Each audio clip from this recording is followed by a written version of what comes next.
નમસ્કાર HX24 news ગુજરાતીમાં આપનું હાર્દિક સ્વાગત છે। દરરોજના બ્રેકિંગ સમાચાર જોવા માટે અમારી ચેનલ લાઇક, કમેન્ટ, શેર અને સબસ્ક્રાઇબ કરો। ચાલો જોઈએ આજના તાજા બ્રેકિંગ સમાચાર।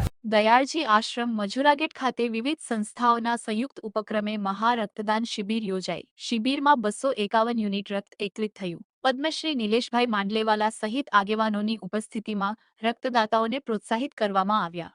ટ્રસ્ટ દ્વારા રક્તદાતાઓને પ્રશંસાપત્ર અને સ્મૃતિભેટ આપી સન્માનિત કરવામાં આવ્યા। કાર્યક્રમનું સંચાલન કલ્પેશભાઈ દેસાઈએ કર્યું અને આભાર વિધિ વિજય મહેતાએ કરી। હું વિભૂતિ દેસાઈ, અનાવિલ સૈયદ સખા ચેરિટેબલ ટ્રસ્ટની ટ્રસ્ટી અને પ્રમુખ। આજે શ્રી દયાળજી અનાવિલ કેળવણી મંડળ સુરત, અનાવિલ સૈયદ સખા ચેરિટેબલ ટ્રસ્ટ સુરત, સુરત રક્તદાન કેન્દ્ર તેમજ વન બ્લડ અનાવિલ નવસારીના સંયુક્ત ઉપક્રમે મહા રક્તદાન શિબિરનું આયોજન થયું હતું। અત્યારે જો હું તમને કહી રહી છું તો 235 બોટલ થઈ છે।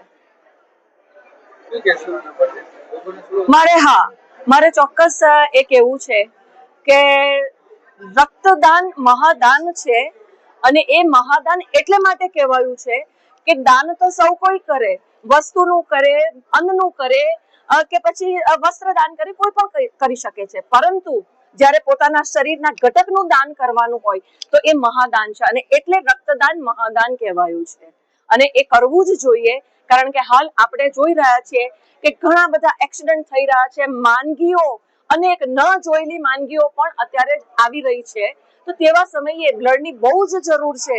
આપણે જ્યાં જોઈએ ત્યાં એક જ વસ્તુ સાંભળવાની મળે છે, રક્ત જોઈએ, રક્ત જોઈએ, રક્ત જોઈએ, અને તેથી અમે આ એક અભિયાન ઉપાડ્યું હતું અને એ મહા રક્તદાન શિબિરને આજે અમે સફળતાપૂર્વક પાર પાડ્યું છે।